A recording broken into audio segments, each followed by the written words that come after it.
Let's talk about some applications of light. The first one we're going to talk about is using a camera.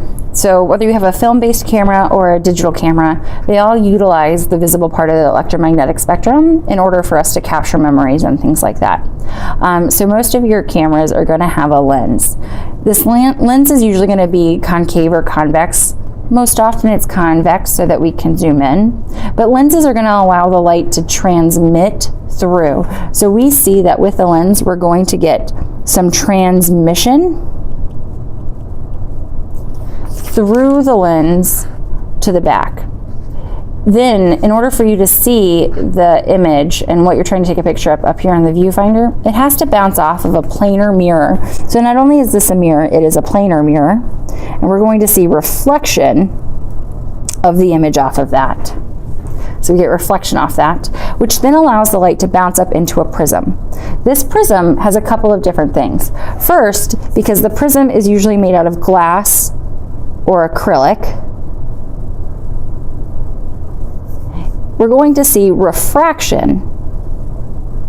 But I also want to point out that there is some internal reflection. So it refracts when it first comes in, it bounces off, bounces off, bounces off, and then it's going to refract again into your eye. When you're actually taking the picture and you push the button for the shutter, it allows the camera to drop down, it allows the mirror to drop down and the light to expose the film or to expose the computer in there so that you can get an image trapped and captured. So we get transmission, reflection, and refraction all within a camera. Another use is a telescope. So there's two different kinds there's three telescopes. One is a radio, but we're not going to talk about that. The first kind of telescope that uses the visible spectrum is the reflecting telescope. So anytime you hear the word reflect, you should think mirror.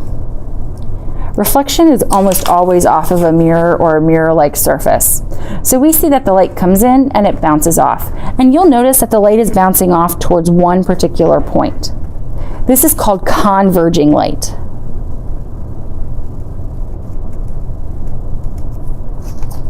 Converging light. So converging light is going to allow us to see a magnified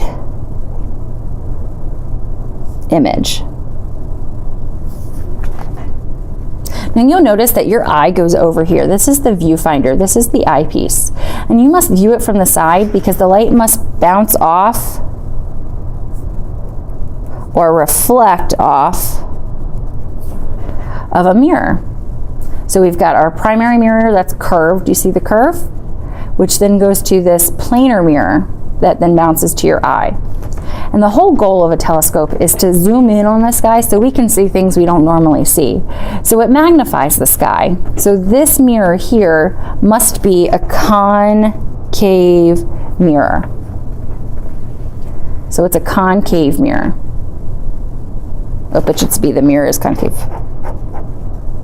So the mirror is concave. My mistake. The mirror is concave. And then we've got a planar mirror here where the focus point is so it gets to your eye. Let's look at a refracting telescope. So remember, reflection means mirror, and a refracting telescope is going to mean lens. So anytime you hear the word refract, you should think lens. So this one the light has to go through, so your eye's way over here at the end, and you'll notice there's two lenses here. But the primary lens is this first one, this objective lens. And if it's magnifying the sky, it must be a convex lens. You'll usually see another concave one here to help focus it, but for the most part, we're looking for a convex lens because it magnifies. So convex lenses magnify. And the final application is rainbows. The sun has to be behind you, and then we're going to have the light enter the raindrop. And since we're entering the raindrop, it's going from air to water. Those are two different densities. Because it's traveling through two different materials, two different media, it's going to refract as it enters. And we see this, and we see refraction because there are different densities.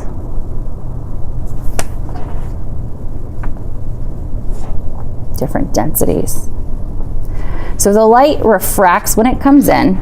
I'm going to use a pencil to show white light. So the white light comes in, because it's hard to draw white on white, and we're going to start to see our spectrum develop. We see a little bit of refraction, which separates our white light into the colors of our spectrum. I'm only going to use 3, you can use more, but we get our initial break apart because of the different wavelengths. But if I'm the viewer and I'm over here with the sun behind me, there's no way I'm going to see it here. So in order for me to see the rainbow, the light also has to reflect off the back.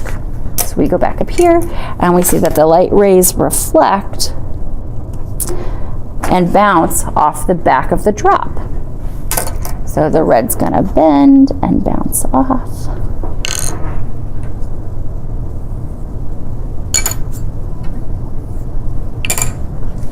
So we've got that reflection piece, and now we're headed back out into the air, and so we've got a change in media again, and so we see refraction again. And this is going to further spread the rainbow. So you get red on top. I don't have yellow, so it's going to be brown and then blue. So this is how we get our rainbow. Those are the applications of light.